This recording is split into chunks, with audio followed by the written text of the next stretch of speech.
Das heutige Thema von mir ist, dass ich einen Beitrag dazu leiste, was eigentlich die Standortentwicklung leistet zur Erhebung und Einbindung auch der kulturellen Schätze, die wir haben. Standortentwicklung, was ist das? Standortentwicklung ist ein dynamischer Prozess, der ganz viele Maßnahmen setzen muss, um den Standort optimal zu entwickeln und zukunftsfit zu machen. Und da müssen wir mit ganz vielen Akteuren auch zusammenarbeiten. Also wir in der strategischen Landesentwicklung, wir sind auf einer abstrakten Ebene unterwegs. Wir schauen, was sind die Rahmenbedingungen international, auf EU-Ebene, national und regional und geben Akzente, Impulse, wie wir uns entwickeln müssen. Wir müssen aber gemeinsam arbeiten, das heißt, wir haben die Abteilung 15, die Standortabteilung mit dem Standortmarketing, wir haben die Kärnten-Werbung, die den Tourismus bewirbt und gestaltet. Wir haben die BABEG mit Betriebsansiedelungen, KWF mit Wirtschaftsförderung, CWC ist heute schon gefallen, Carinthian Welcome Center, die helfen bei den Fachkräften, wenn sie in Kärnten ankommen, damit sie da auch wirklich ihre Familien auch gut integrieren. Strategische Landesentwicklung, was heißt das? Ganz wichtig ist einmal zu schauen, was passiert denn international, das Einfluss auf uns hat. Wir haben die Sustainable Development Goals, die so seit 2015 ein wichtiges Thema sind, 2018 in der Landesverwaltung richtig angekommen sind auch und spätestens seit 2023 mit der Nachhaltigkeitskoalition auch politisch Fuß gefasst haben. Wir haben die europäische Ebene, die den Green Deal vorgibt, der ist jetzt in aller Munde und spiegelt sich ja in alle Fördercalls wieder, Interreg, AWS, Forschungsförderungsfonds und so weiter, die alle orientieren sich an Schwerpunkten, die die EU setzt, die natürlich vorher einen gesellschaftlichen Diskurs durchlebt haben. Ganz wichtig ist auch, was die EU zur Digitalisierung sagt. Die digitale Dekade ist ausgerufen worden. Da wird festgesetzt, dass die Zukunft einfach Digitalisierung ist, KI, Technologie, gerade fürs Wirtschaftswachstum extrem wichtig, damit wir international auch wettbewerbsfähig bleiben.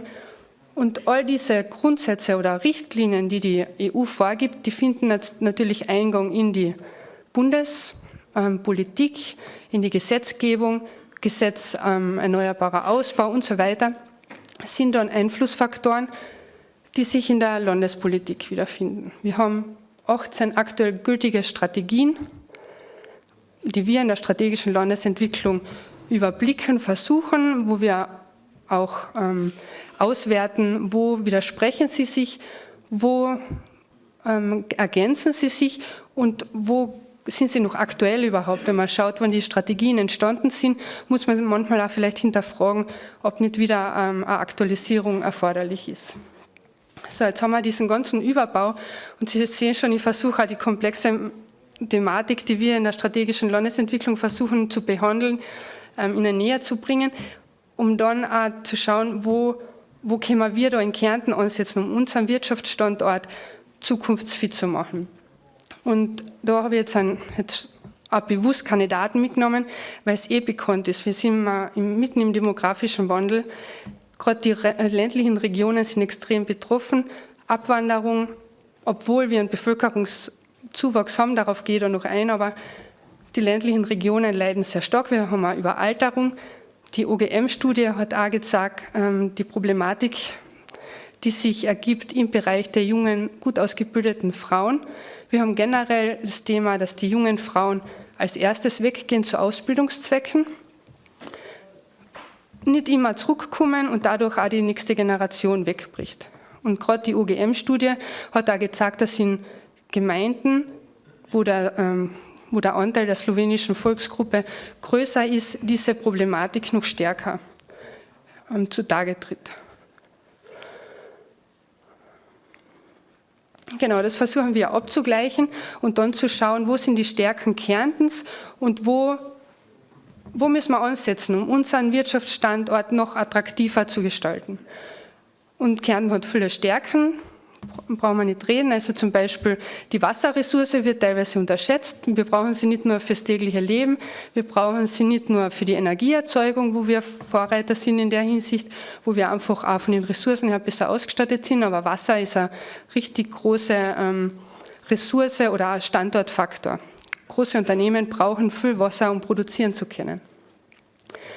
Es gibt noch genug andere Stärken, aber das Thema heute ist ja die Mehrsprachigkeit. Inwiefern ist die Mehrsprachigkeit für Kärnten wichtig, für uns in der Standortentwicklung wichtig und wie berücksichtigen wir das? Und wir, also strategische Landesentwicklung, zu mir gehört auch noch die Landesstatistik, das heißt, wir sind breit aufgestellt, was Daten anbelangt und wir lieben Daten, wir schauen uns die Daten an und können dann auch ableiten, wie wichtig Mehrsprachigkeit für uns ist.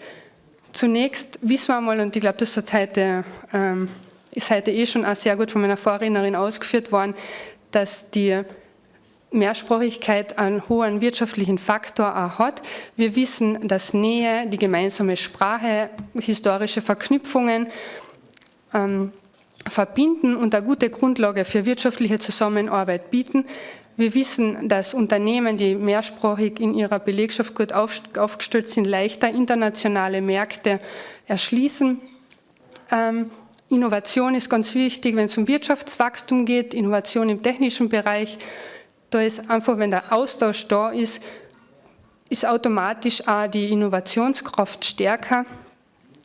Zum Tourismus brauche ich jetzt nicht viel sagen, weil das wird dann der Klaus Ehrenbrandner machen, aber auch die Bildungsressourcen. In mehrsprachigen Gebieten haben wir unterschiedliche Schulen, wir lernen unterschiedliche Kulturen und profitieren davon, auch im Forschungsbereich. Okay, wie international ist Kärnten? Um auch die Wichtigkeit dann zu demonstrieren, dass Mehrsprachigkeit für uns wichtig ist. Mehr als 2800 internationale Betriebe sind in Kärnten zu finden, die über 70.000 Arbeitsplätze sichern. Das sieht man schon, dass die Unternehmen auch darauf angewiesen sind, dass sie Mitarbeiter haben, die mit Sprache als Kompetenz ausgestattet sind. Wir sehen, Kärnten ist das Bundesland mit dem höchsten Anteil an Auslandsaufträgen. Mit über 70%, mit 71% sind die Aufträge der Kärntner Betriebe auslandsausgerichtet. Wir sind ein exportstarkes Land, wir haben einen Außenhandelsbilanzüberschuss, das heißt, wir haben mehr Exporte wie Importe. Da sieht man dann auch den Zusammenhang mit den Handelspartnern. Wer sind unsere Handelspartner? Klar, Deutschland ist immer auf Platz 1, aber schon bei den Importen ist Slowenien an Platz 7 einer der größten Handelspartner, mit denen wir kooperieren, wo wir unsere Produkte herbeziehen, auch für die Produktion vor Ort. Das heißt, wir sind auf diese Lieferketten angewiesen, damit wir produzieren können. Aber auch wenn wir die Exporte anschauen, ist Slowenien als viertstärkster Handelspartner extrem wichtig. Schauen wir uns die Bevölkerung an. Kärnten hat eine Bevölkerung von knapp 570.000 Menschen. Nicht österreichische Staatsbürgerschaft in Kärnten haben fast 75.000 Personen. Rund 40.000 Personen sprechen Slowenisch oder eine slawische Sprache. Wir haben Personen aus über 150 verschiedenen Ländern in Kärnten.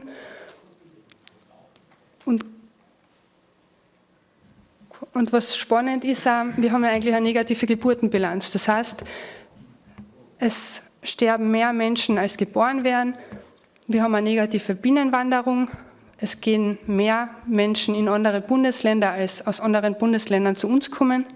Aber wir haben eine positive Außenwanderung. Das heißt, es ziehen mehr Leute aus dem Ausland zu uns, als wegziehen ins Ausland. Und wenn wir uns da anschauen, wo da die Herkunftsländer sind, dann sehen wir auch gleich Slowenien ganz weit oben und viele slawisch sprechende Länder. Wenn wir noch die Erwerbstätigen anschauen, nach der Staatsbürgerschaft, also wir haben rund die Hälfte der Einwohner in Kärnten, ein bisschen weniger als die Einwohner in Kärnten sind erwerbstätig. Und da haben wir Slowenien auch gleich an 5. Stelle. Wir können also zusammenfassend sagen, es ist nicht ausreichend, dass Kärnten attraktiv genug für die Kärntner Bevölkerung ist, für die österreichische Bevölkerung, sondern es ist international wichtig, dass der Standort Kärnten attraktiv ist. Eine besonders günstige Ausgangslage ist natürlich, wo wir liegen, Alpe-Adria-Raum. Und wir verstehen uns in der Landesentwicklung als Tor zum deutschsprachigen Raum, wenn man aus Osteuropa herschaut. Wir verstehen Slowenisch als Türöffner in den slawischen Raum und das kommunizieren wir auch. Voraussetzung ist natürlich, um die Sprache als Kompetenz auch einsetzen zu können, ein Bildungssystem, was durchgängig ist und breit aufgestellt ist und das kommunizieren wir auch. Und wie machen wir das? Weil das war ja früher ein großer Kritikpunkt da, dass wir auf Landesebene wenig machen. Aber wir haben mit 2018 angefangen, die Standortmarke wirklich umfassend aufzustellen, haben alle Stakeholder in der Standortentwicklung mit einbezogen und wir haben inzwischen eine Standortmarke, jetzt sieht man da zwar nur so Etiketten sozusagen, aber wir haben sie von Anfang an mehrsprachig aufgesetzt, inzwischen ist auch Italienisch dabei, Kärnten It's My Life, wir haben es auf Slowenisch und Englisch. Und wie gesagt, das ist jetzt, das sind jetzt so Pickerln quasi, die man auf Poster oder in der Werbung verwenden kann, aber dahinter steht ganz viel, nämlich inhaltlich, auf das will ich ja gar nicht näher eingehen, aber wir stehen für smarte Spezialisierung, das heißt Technik ist unser Asset, darin sind wir gut, das vermarkten wir in unsere Werbungen. Aber was ganz wichtig ist, sind die Werte, die wir leiten, weil alles, was wir kommunizieren, basiert auf diesen Werten. Und da ist ganz wichtig die Internationalität. Und die hat natürlich eine Grundlage in den Daten, die ich da gerade dargelegt habe. Die Offenheit ist wichtig, um als Standort internationaler attraktiv zu wirken. Die Marke verfolgt eine Vision, Kärnten 2030. Wenn wir dort angekommen sind, dann haben wir erfolgreich kommuniziert, dass wir zu unseren Wurzeln stehen, dass unser Erfolgsmuster, dass wir uns entwickelt haben und dass wir das ausgebaut haben. Wir stehen für smarte Spezialisierung, Electronic-Based System, Mikroelektronik-Cluster sind unsere Stärken, Bioökonomie und ganz wichtig Forschung und Bildung, weil ohne Bildung können wir diese Sparte auch gar nicht aufrechterhalten. Dann haben wir nicht genug Fachkräfte, um unsere Unternehmen bedienen zu können. Wie schaut das jetzt aus? Das ist die Website in Slowenisch, die es angeblich nicht gibt. Die gibt es tatsächlich. Wir haben eine Standortbroschüre, die wir in der Betriebsansiedelung verwenden, die online downloadbar ist, wo alles zu unserem Standort auch in Slowenisch kommuniziert wird. Wir haben Kampagnen, die wir schalten, Poster, da ist jetzt ein Instagram-Posting dabei, ein Facebook-Posting, wir haben Videos auch in Slowenisch. Wir haben einen YouTube-Kanal, wo wir Experten auch zu Wort kommen lassen. Wir haben da oben, rechts oben ist der Direktor oder einer der Direktoren von Flex, der auf die Wichtigkeit des Unternehmens und auch die Handelsbeziehungen mit Slowenien eingeht. Wir haben links unten einen, ich glaube, ehemaligen Mitarbeiter der BABEK, der für Betriebsansiedelungen aus dem Ausland zuständig ist, speziell mit Fokus Slowenien. Und dann rechts unten noch das internationale Video, Standortvideo, das hat auch einen Preis gewonnen. Und das alles war jetzt eigentlich die Kommunikation nach außen. Ich weiß nicht, ob Sie solche Einschaltungen schon gesehen haben. Natürlich sind die Einschaltungen primär für das Ausland gedacht, weil es ja darum geht, Fachkräfte und Unternehmen anzusiedeln. Aber wenn das, was wir nach außen kommunizieren, drinnen nicht vorherrscht, weil die Sprache nicht sichtbar ist, weil diese Versprechen, die wir nach außen geben, da nicht authentisch wiederzufinden sind, dann sind wir nicht glaubwürdig, dann ist die Marke nicht glaubwürdig, dann ist der Wirtschaftsstandort nicht glaubwürdig. Und deswegen sind es die Projekte, die alle Stakeholder in der Standortentwicklung umsetzen, Kärntenwerbung, BABEK, KWF, Mobilitätsabteilung und so weiter, unverzichtbar, damit diese Botschaft, die wir nach außen tragen, auch glaubwürdig und am Ende belastbar ist. Genau, damit bin ich auch am Ende meiner Präsentation. Wie gesagt, strategische Landesentwicklung. Wir sind strategisch unterwegs. Wir schauen, wohin die Entwicklung international geht und was wir für unseren Standort mitnehmen können, damit wir zukunftsfit bleiben. Danke.